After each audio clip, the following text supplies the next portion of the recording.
دوستو سب سے پہلے اس مرض کی ماہیت کو جان لیں کہ یہ مرض ہوتا کیوں ہے، یعنی مردوں میں جنسی خواہش کی کمی کیوں پیدا ہوتی ہے۔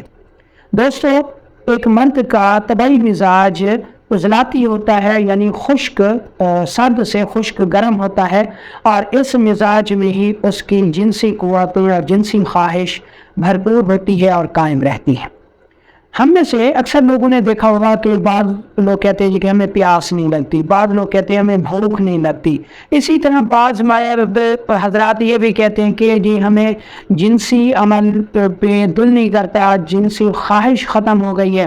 ٹھیک ہے، تو جب ہمارے جسم میں پانی زیادہ ہو جاتا ہے، بلغم زیادہ ہو جاتی ہے، ہمارا مزاج ٹھنڈا ہو جاتا ہے، تر ہو جاتا ہے، تو ایسی صورت میں مردوں میں جنسی خواہش کم ہو جاتی ہے اور بعض صورتوں میں ختم ہو جاتی ہے، انتشار نہیں آتا، جنسی عمل تو دل نہیں کرتا۔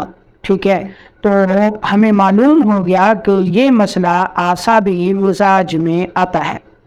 اس مرض کی یا مزاج کی پہچان کیا ہوگی کہ مزاج بلغمی ہوگا، پیشاب سفیدی مائل آئے گا، مقدار میں زیادہ آئے گا، بلغمی مزاج ہوگا، سستی ہوگی، بھوک ختم ہو جائے گی، اور زبان موٹی ہوگی، اس پہ بلغم کی تہ جمی ہوگی، انسان غیر مستقل مزاج ہوگا، کسی کام کو بھی مستقل مزاجی سے نہیں کر سکے گا، اور اس کا بڑا اثر جو ہے وہ جنسی خواہش پر پڑتا ہے، اور جنسی خواہش ختم ہو جاتی ہے۔ 10 12 دن، ایک ماہ تک انتشار نہیں آتا، عضو تناسل میں سختی نہیں آتی، اگر کبھی کبھار آ بھی جاتی ہے تو درمیان میں رابطہ جو ہے وہ ٹوٹ جاتا ہے، انتشار ٹوٹ جاتا ہے، اور ایک مرد جو ہے وہ بہت زیادہ پریشانی کا شکار رہتا ہے۔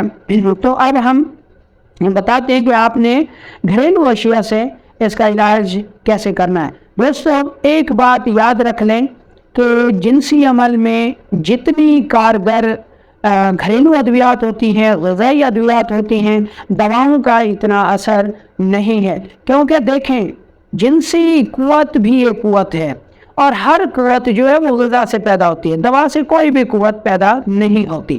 تو اب جو نسخہ اس مقصد کے لیے ہم نے بنانا ہے، آپ اس کو نوٹ کر لیں۔ ان میں ہمیں جن چیزوں کی ضرورت ہوگی ان میں پہلے نمبر پر ہمیں چاہیے جناب بھنے ہوئے چنے۔ ٹھیک ہے، یہ ہمیں 5 تولہ چاہیے۔ دوسرے نمبر پر ہمیں کشمش چاہیے، یہ بھی 5 تولہ چاہیے۔ تیسرے نمبر پر ہمیں کاجو چاہیے، یہ بھی 5 تولہ چاہیے۔ چوتھے نمبر پر ہمیں تل چاہیے، یہ بھی 5 تولہ چاہیے۔ 5ویں نمبر پر ہمیں پستہ چاہیے، یہ بھی 5 تولہ چاہیے، اور چھٹے نمبر پر ہمیں اخروٹ چاہیے، یہ بھی ہمیں 5 تولہ چاہیے۔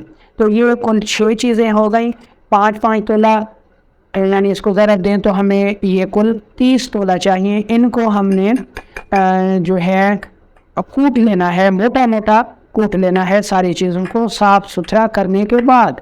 ٹھیک ہے، تو یہ 30 تولہ ہمارے پاس یہ چیزیں آ گئیں۔ اب ہم نے چھوٹا شہد لینا ہے، اور چھوٹا شہد ہمیں چاہیے 90 تولہ۔ ٹھیک ہے، شہد کو ہلکا سا گرم کریں گے، اور گرم کرنے کے بعد یہ ساری چیزیں جو ہم نے کوٹ لی ہیں ان کو شہد میں ڈال کے اچھی طرح مکس کر لینا ہے۔ تو یہ ہمارے پاس جناب غذائی اجزاء کا مرکب تیار ہو گیا ہے۔ 2 چمچ ہم نے صبح دوپہر شام کھانے ہیں، اور اوپر سے 1 کپ لونگ اور دار چینی کا قہوہ پی لینا ہے۔ تو جناب جن مردوں کو انتشار نہیں ہوتا، خواہش کی کمی ہو گئی ہے، منی کم ہو گئی ہے، ٹھیک ہے، 10 دن، 1 ماہ جمع کا خیال تک نہیں آتا، یا جمع ہوتا تو ہے لیکن بہت زیادہ تھک جاتے ہیں، تھکاوٹ ہوتی ہے، جسم میں دردیں ہوتی ہیں، پیشاب زیادہ آتا ہے، منی کا اخراج جریان کے راستے ہوتا ہے، سپرم انتہائی کمزور ہے، حمل نہیں ہو رہا، مردانہ کمزوری ہو گئی ہے، تو ان تمام کے لیے یہ نسخہ انتہائی اہمیت کا حامل ہے، اور غذائی نسخہ ہے۔ بنائیں، استعمال کریں، اور دعاؤں میں یاد رکھیں۔